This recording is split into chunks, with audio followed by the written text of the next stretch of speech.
થોડા સમયમાં નવરાત્રિ શરૂ થવાની છે. નવરાત્રિ હોય અથવા તો બીજા કોઈ વ્રત હોય ત્યારે આપણે ફરાળ તો બનાવી લઈએ છીએ, પરંતુ સાંજે નાસ્તામાં ફરાળી વસ્તુ ખાવી કઈ એનું આપણને હંમેશા ટેન્શન રહે છે. તો આજે આપણે ફરાળી ચેવડો બનાવીશું. માત્ર બટાકાનો ઉપયોગ કરી અને આ ચેવડો બનાવીશું. ઝટપટ બની જાય છે અને સાથે આ ચેવડાને તમે સ્ટોર કરી અને અઠવાડિયુંથી 10 દિવસ માટે રાખી શકો છો.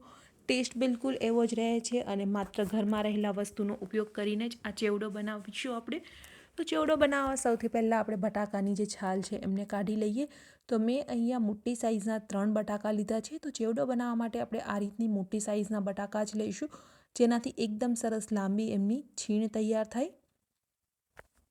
અહીંયા આપણા બધા બટાકાની છાલ છે એ નીકળી ગઈ છે. હવે એમને એક વખત પાણીથી વોશ કરી લઈએ અને ત્યારબાદ એમની ચિપ્સ તૈયાર કરી લેવાની છે. તો બધાની પાસે છે એ નોર્મલી ખમણી હોય જ છે, જેનાથી એકદમ સરસ છીણ તૈયાર થાય છે, પરંતુ આપણે એ ખમણીનો ઉપયોગ નથી કરવાનો.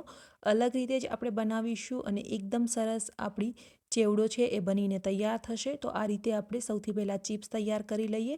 તો જે ચિપ્સ તૈયાર કરીએ છીએ એમને આપણે એકદમ પતલી જ બનાવવાની છે, જાડી નથી બનાવવાની.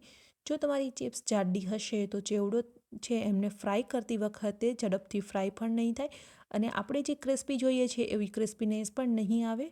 તો આ રીતે એક સાઇઝની જેટલી પણ ચિપ્સ હોય એને આપણે એકસાથે ભેગી કરી લઈશું. તો મેં અહીંયા 15થી 20 જેટલી ચિપ્સને એકસાથે ભેગી કરી લીધી છે અને ત્યારબાદ ચપ્પુની મદદથી આપણે આ રીતે કટ કરી લેવાની છે. તો એકદમ પતલી પતલી સ્લાઇસમાં આપણે કટ કરી લઈશું.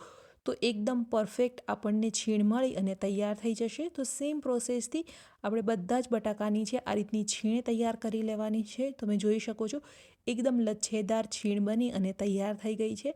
હવે આ છીણને ડાયરેક્ટ આપણે પાણીમાં એડ કરી દઈશું. જો બહાર રહેશે તો એ કાળી પડી જશે, એટલા માટે ડાયરેક્ટ આપણે એમને પાણીમાં એડ કરી દેવાની છે બસ. અને સેમ પ્રોસેસથી આપણે બધી જ છીણને તૈયાર કરી લઈએ.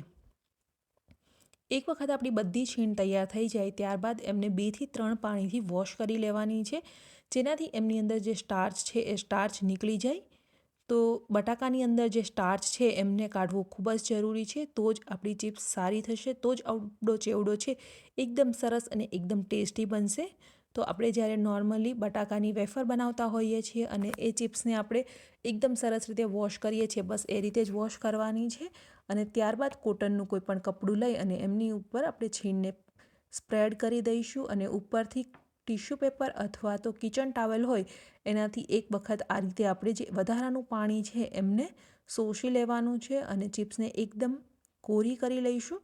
તો ફ્રાય કરતાં પહેલાં આપણે છીણને કોરી કરવી ખૂબ જ જરૂરી છે, નહીંતર છે એ તેલની અંદર પાણી જવાથી તેલમાં છાંટા ઉડશે. હવે આપણે છીણને ફ્રાય કરી લેવાની છે. તો ફ્રાય કરતી વખતે ખાસ ધ્યાન રાખવાનું છે, ગેસની ફ્લેમ હાઈ રાખીશું અને હાઈ ફ્લેમ પર જ આપણે ફ્રાય કરી લઈશું. અને ફ્રાય કરતી વખતે આપણા જે તેલનું ટેમ્પરેચર છે એ પણ આપણે હાઈ રાખવાનું છે. તેલનું ટેમ્પરેચર છે એ ઓછું ના થાય તે વાતનું ખાસ ધ્યાન રાખીશું. તો આ રીતની ગોલ્ડન બ્રાઉન કલરની થાય ત્યાં સુધી આપણી છીણને ફ્રાય કરી લઈએ અને એક વાસણમાં આપણે ટ્રાન્સફર કરી લઈશું. જ્યારે તમે બીજી બેચ ફ્રાય કરો ત્યારે થોડી વાર તેલને ગરમ થવા દઈશું અને ત્યારબાદ જ આપણે બીજી છીણ એડ કરીશું.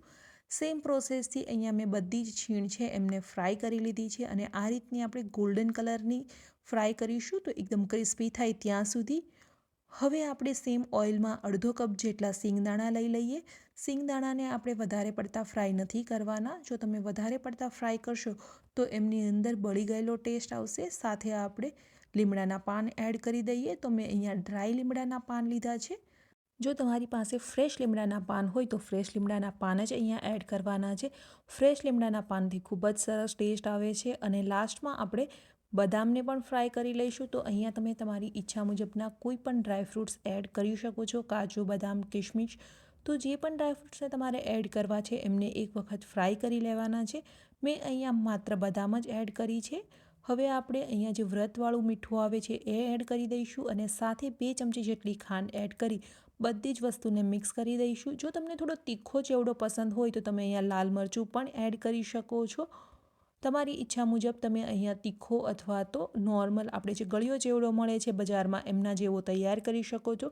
ચેવડો આપણો બની અને એકદમ પરફેક્ટ તૈયાર થઈ ગયો છે. એકદમ ક્રિસ્પી જે બજારમાં મળે એના જેવો જ ચેવડો બની અને તૈયાર થયો છે. રેસીપી કેવી લાગી કમેન્ટ કરી અને જરૂરથી બતાવજો. હજુ સુધી ચેનલને સબસ્ક્રાઈબ નથી કરી તો સબસ્ક્રાઈબ કરી અને બાજુમાં રહેલા બેલ આઇકન પર ક્લિક કરી દો, જેનાથી ડેઈલી નોટિફિકેશન મળતી રહે.